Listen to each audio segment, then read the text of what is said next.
नमस्ते सबको ही। तो हम अभी क्लास 10th का विज्ञान का एक चैप्टर है जिसको हम देते हैं विद्युत क्षेत्र।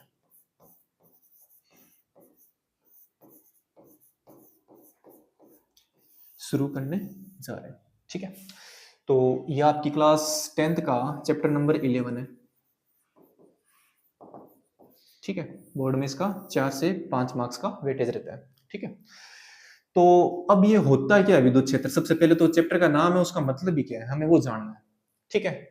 ये विद्युत क्षेत्र जो नाम आया वो किस चीज से आया है उसके बारे में हम यहाँ पे थोड़ा सा देख लेते हैं, पहले बेसिक, ठीक है। तो विद्युत क्षेत्र की जो उत्पत्ति है वो एक वर्ड है जो आवेश, उससे हुई है, ठीक है। और आवेशों को हम उत्पन्न करते हैं, वो 3 तरीके से उत्पन्न कर सकते हैं।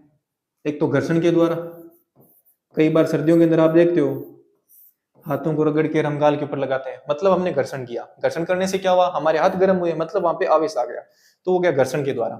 एक होता है प्रेरण के द्वारा। प्रेरण के द्वारा का मतलब होता है कि मैं कोई ऑब्जेक्ट है, कोई चीज है, वस्तु है, उसके पास कोई दूसरी चीज ला के रख रहा हूं। शर्त यह है कि मुझे इस वस्तु को इसके स्पर्श नहीं करवाना है। अब स्पर्श करवाए बिना भी मैं एक वस्तु से दूसरी वस्तु में चार्ज भेज रहा हूं, इसको चार्ज कर रहा हूं, ठीक है ना। ये होता है प्रेरण के द्वारा आवेशन। एक तीसरा है चालन के द्वारा आवेशन। चालन के द्वारा आवेशन का मतलब है कि मुझे जब किसी वस्तु को चार्ज करना है तो मैंने उस वस्तु को किसी न किसी एक वायर के थ्रू, एक चालक तार के थ्रू, तार से जोड़कर मैंने क्या दिया, इसको आवेश दिया। घरों में फोन से मोबाइल चार्ज लगाते हो सारे, तो मोबाइल चार्ज लगाते टाइम आप मोबाइल को क्या करते हो? चार्ज में प्लग इन करते हो, मतलब आपने उस वायर को मोबाइल के अंदर लगाया, तब आपका मोबाइल चार्ज हो रहा है। तो ये होता है हमारा आवेश, जो घर्षण, प्रेरण और चालन के द्वारा उत्पन्न होता है, ठीक है। अब सुनिए, जब आवेश प्रवाहित होते हैं, चलते हैं, तब कौन बनती है? हमारी धारा बनती है। तो धारा की यहां से परिभाषा बन जाती है कि आवेशों के प्रवाह की दर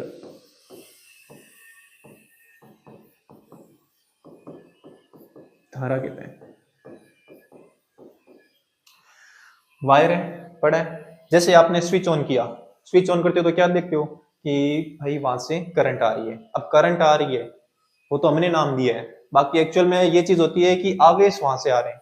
जैसे ही हम स्विच ऑन करेंगे आवेश चलने लग जाएंगे, और जैसे ही आवेश चलेगा तो चलता हुआ आवेश हमेशा ही क्या बनाता है? धारा बनाता है।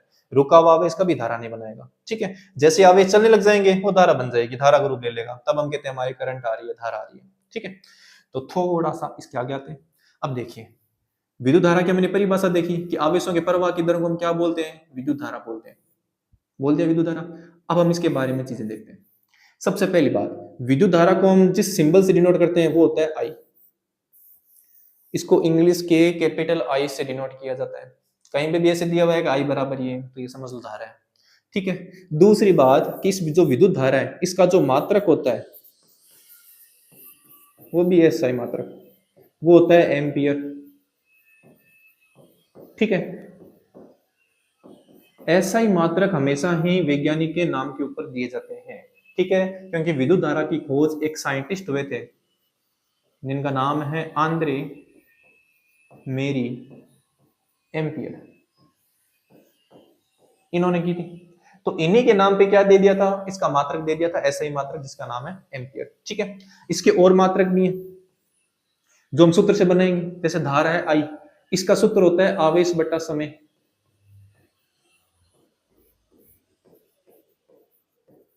आवेश बटा समय।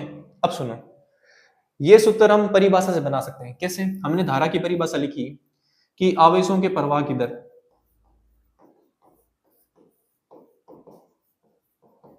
प्रवाह की दर को धारा कहते हैं, ठीक है। फिजिक्स के अंदर जहां पे भी दर नाम आ जाता है ना, दर नाम, समझ लो उस भौतिक राशि के अंदर समय का भाग लगेगा। अब मैंने दर नाम तो लगाया है, समझ लो समय का भाग तो लग गया, फिक्स है ये तो। अब मैंने ये दर नाम किसके साथ लगाया था? आवेश के साथ लगाया था, क्योंकि चल रहे हैं तो आवेश ही चले। अब ऐसे तो है नहीं कि आवेश चलने में जैसे ही चले रहा हमारे पास नहीं, वो चल के आते हैं तो उनको टाइम भी लगता है एक तरीके से, ठीक है ना। तो आवेश की जो दर है, आवेश बटा समय क्या कहलाता है, धारा कहलाती है, ठीक है। अब यहां से अगर मैं मात्रक बनाना चाहूं तो आवेश की खोज किसने की थी, कूलाम ने की थी, तो इसका मात्रक होता है वो होता है कूलाम। समय का मात्रक सबको पता है सेकंड होता है, तो धारा का एक अन्य मात्रक हो गया कूलाम बटा सेकंड, ठीक है। इसको हम अलग मात्रक से भी जानते हैं, कूलाम बटा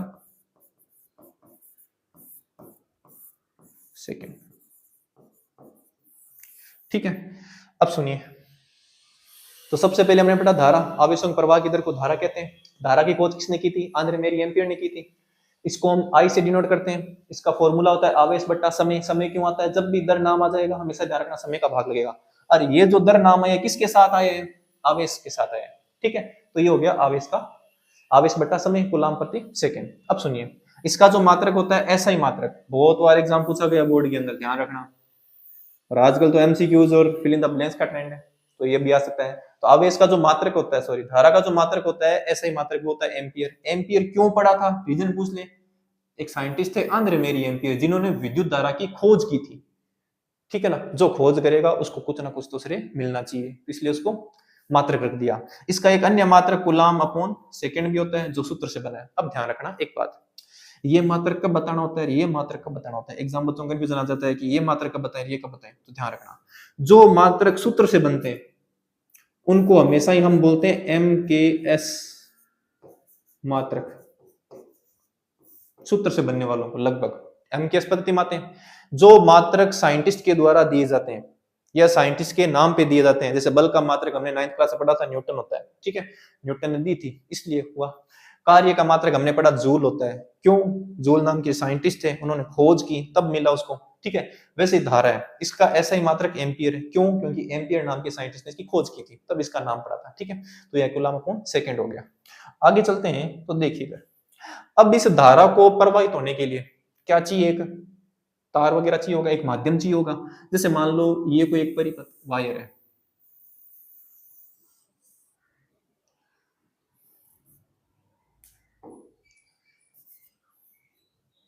ठीक है, यहां मैंने एक बल्ब कनेक्ट करके रखा है, ठीक है, साथ में एक बैटरी जोड़ दी मैंने इसके साथ,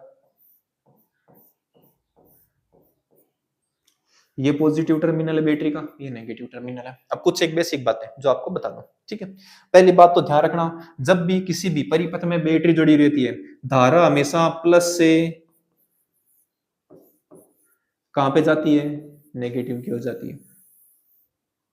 ये क्या है, धारा की दिशा है। कैसे, देखो, आप जब भी कोई भी बैटरी लेके आते हो, चाहे मोबाइल का आज हो, चार्जर का सेल भी क्यों ना ले रहे हो, आप उस सेल को देखना, उसमें दो सिरे होंगे, दो सिरों में आप देखो एक पे पॉजिटिव लिखा है प्लस चिन्ह है, एक पे माइनस चिन्ह लिखा हुआ है। हमेशा ध्यान रखना, धारा जब भी निकलेगी, करंट जब भी निकलेगा पॉजिटिव से निकलेगा, निकला पॉजिटिव से निकल के वो उसे परिपथ में घूमेगा, घूमते घूमते जो भी आपने जोड़े इंस्ट्रूमेंट उनमें जाएगा, फिर वापस जब भी आएगा तो नेगेटिव के अंदर से एंटर करेगा। यहीं से हमारे पास धारा की दिशा आई थी कि धारा प्लस से निकलती है और कहां पे जाती है, माइनस में जाती है, इसलिए हमने धारा की दिशा दी पॉजिटिव से नेगेटिव की ओर, ठीक है। अब देखो, और इसको हम किस रूप में दे सकते हैं कि जो धारा की दिशा होती है ना, वो हमेशा इलेक्ट्रॉन के विपरीत,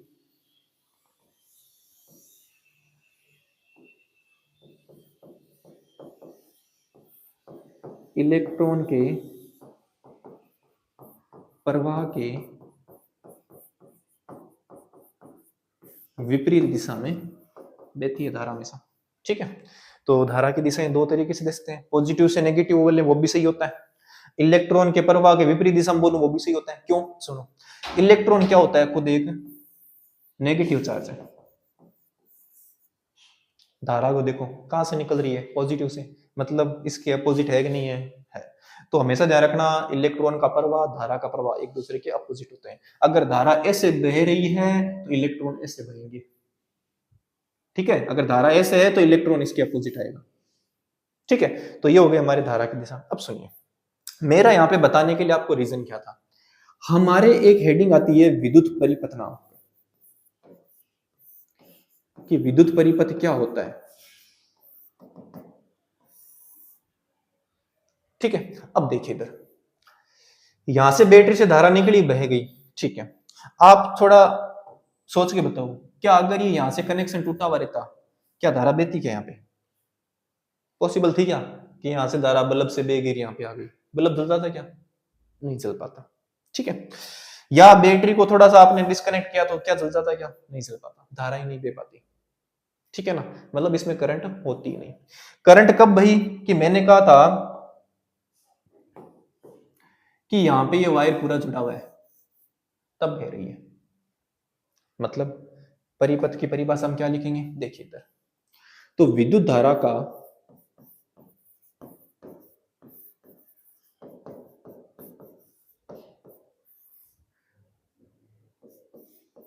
बंद तथा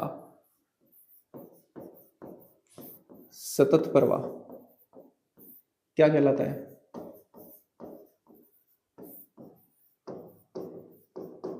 परिपथ कहलाता है,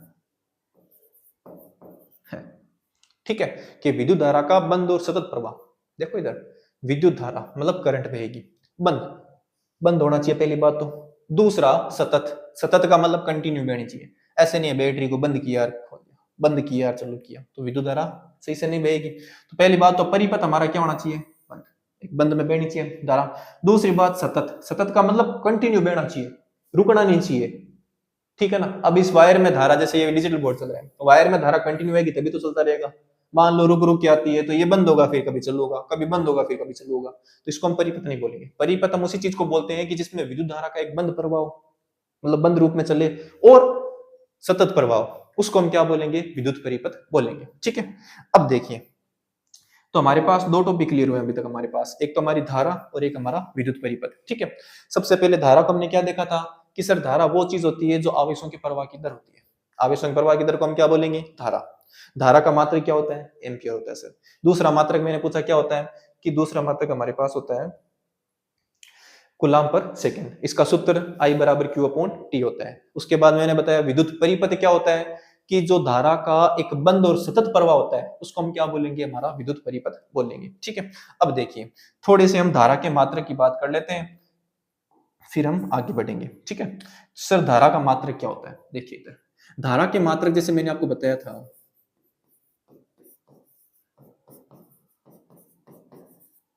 मात्रक सबसे पहले एक आता है एसआई मात्रक, ठीक है। एसआई मात्रक क्या होता है? जो साइंटिस्ट के नाम पे होता है, क्या था वो? एम्पियर था।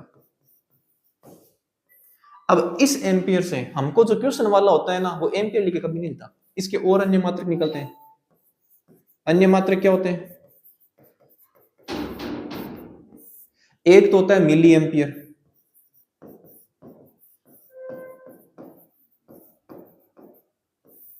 एक होता है माइक्रो एम्पियर,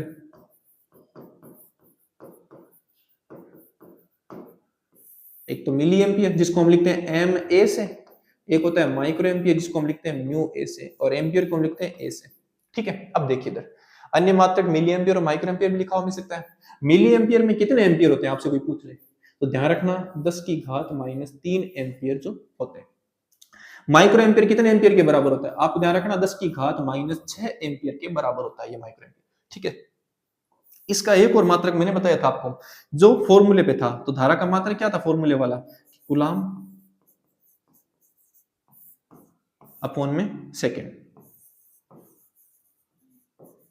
ठीक है। तो ये धारा के सारे मात्रक थे जो मैंने आपको एक जगह करके बता दिए। अब देखिए नॉर्मल सी चीजें देखते हैं इस धारा के बारे में। देखिए इधर, धारा को मापने के लिए एक यंत्र होता है, मापन यंत्र। क्या होता है वो? एमीटर। धारा को हमेशा ही एमीटर से मापी जाती है, ठीक है।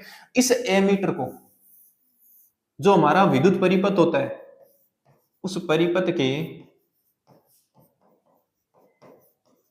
श्रेणी क्रम में जोड़ा जाता है,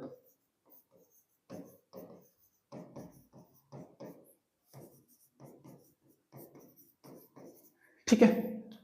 तो धारा को मापते हम किससे? एमीटर से मापते हैं। एमीटर को हमेशा कहां दिखेगा आपको? जो भी आपका परिपथ है उसके श्रेणी क्रम में दिखेगा। ये श्रेणी क्रम समांतर क्रम क्या होते हैं ये हमारे आगे चैप्टर में आएगा, ठीक है। तो अभी तो बस इतना पता रखना है कि धारा को मापते किससे? एमीटर से मापते हैं। जोड़ेंगे कहाँ, श्रेणी क्रम में जोड़ेंगे। दूसरी एक और चीज इंपॉर्टेंट, क्या, ये जो एमीटर होता है, अब इस एमीटर का हम एक रूप लेते हैं आदर्श एमीटर, कि एमीटर होता है आदर्श एमीटर होता है। इस आदर्श एमीटर का जो प्रतिरोध होता है वो हमेशा ही कितना होगा, 0 होगा।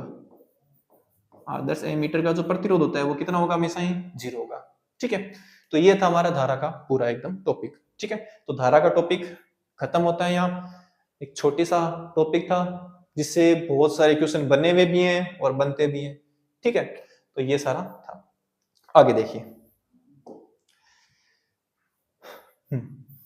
आगे जब हम बात करते हैं तो हमारे पास एक नया टॉपिक आता है, विद्युत विभव। विद्युत विभव, ठीक है। अगर मैं बात करूं विद्युत विभव की, तो इससे पहले हम एक चीज पढ़ेंगे जिसको हम बोलते हैं विद्युत विभवांतर।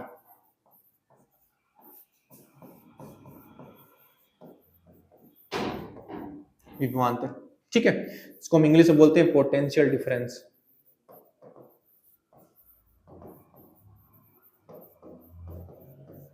डिफरेंस क्या होता है, देखिए ध्यान से, आराम से समझना दोनों चीजों को कि क्या क्या अंतर है दोनों में। बहुत ज्यादा बच्चे कंफ्यूजन होते हैं कि दोनों में अंतर क्या होता है। दोनों की परिभाषाएं लगभग सेम है, बस एक डिफरेंस है जो इनको अलग करेगा पूरे को। ठीक है, अब आप सोच रहे होगे पहले इसको क्यों नहीं बताया, मैं इसको क्यों बता रहा हूं, देखना इधर। हमारी भौतिक विज्ञान के अंदर विद्युत विभव पहली बात तो परिभाषित ही नहीं है। भौतिक विज्ञान में विद्युत विभवांतर ही परिभाषित है सिर्फ। इस विभवांतर की परिभाषा में परिवर्तन करके हमने किसकी परिभाषा बनाई थी, विद्युत विभव की परिभाषा बनाई थी। इसीलिए सबसे पहले मैं इसको पढ़ाऊंगा, फिर इसी की परिभाषा में परिवर्तन करके मैं क्या पढ़ाऊंगा आपको, विद्युत विभव पढ़ाऊंगा। ठीक है, और क्यों पढ़ाऊंगा वो मैंने आपको बता दिया है कि हमारी भौतिक विज्ञान में ये परिभाषित नहीं है, सॉरी ये परिभाषित है, वो परिभाषित नहीं था। भौतिक विज्ञान में इसकी परिभाषा इसी की परिभाषा को चेंज करके दी गई है। ठीक है, अब देखिए तो ध्यान से विद्युत विभव क्या होता है। ठीक है, देखिए तो ध्यान से समझना। ये कोई मान लो एक क्षेत्र है, ये कैसा क्षेत्र है, एक विद्युत क्षेत्र है।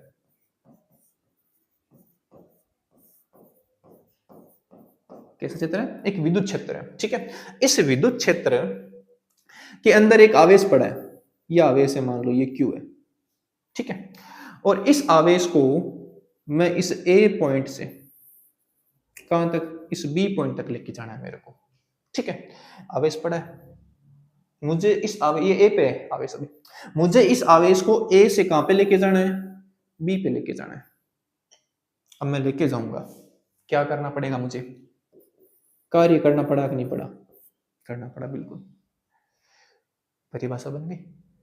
विद्युत क्षेत्र में एकांक धनावेश को एक बिंदु से दूसरे बिंदु तक ले जाने में किया गया जो कार्य क्या कहलाता है, विद्युत विभवांतर कहलाता है।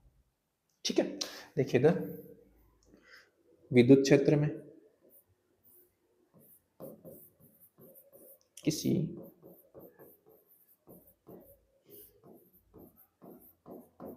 विद्युत क्षेत्र में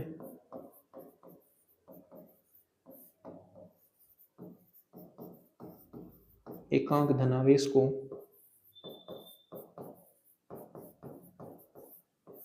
किसी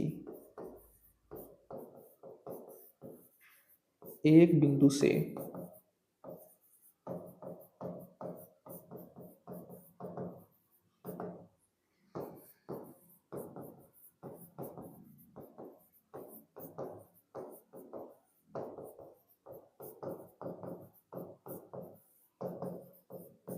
दूसरे बिंदु तक ले जाने में किया गया कार्य क्या कहलाता है, विद्युत विभव कहलाएगा। ठीक है, अब देखिए इधर, अब ये विद्युत विभव कहलाएगा, सॉरी विद्युत विभवांतर कहलाएगा। ठीक है, ये हो गया हमारे पास विभवांतर की परिभाषा। अभी तो परिभाषा बता देता हूँ, मात्रक और इनके सब कुछ हम एक साथ देखेंगे क्योंकि दोनों का सेम है पूरा। ठीक है, विद्युत विभवांतर क्या होता है कि विद्युत क्षेत्र, इस विद्युत क्षेत्र के अंदर कोई आवेश है, सुनना ध्यान से, विद्युत क्षेत्र डायग्राम से याद रखो, विद्युत क्षेत्र है, इसमें कोई आवेश है, उस आवेश को मैं एक बिंदु से दूसरे बिंदु तक लेके जा रहा हूँ, तो वो मेरा जो कार्य है वो क्या कहलाएगा, विद्युत विभवांतर। घर में आपके पास कोई सामान पड़ा रहता है, घर वाले कहते हैं कि बेटा उस सामान को इस रूम में लेके आओ, तो आपने क्या किया, घर में एक सामान पड़ा था उसको आप एक रूम से दूसरे रूम में लेके गए, आपको उसमें क्या करना पड़ा, काम करना पड़ा ना, तो वही आपका क्या हो गया, विद्युत विभवांतर हो गया। अब आती है बात विद्युत विभव पे, ठीक है। ये क्या होता है, देखिए तो ये मान लो आपका एक विद्युत क्षेत्र है, ठीक है, ये क्या है, एक विद्युत क्षेत्र है। अब सुनिए, आवेश कहां पड़ा है, आवेश कहीं बाहर पड़ा है, ये यहां आवेश है।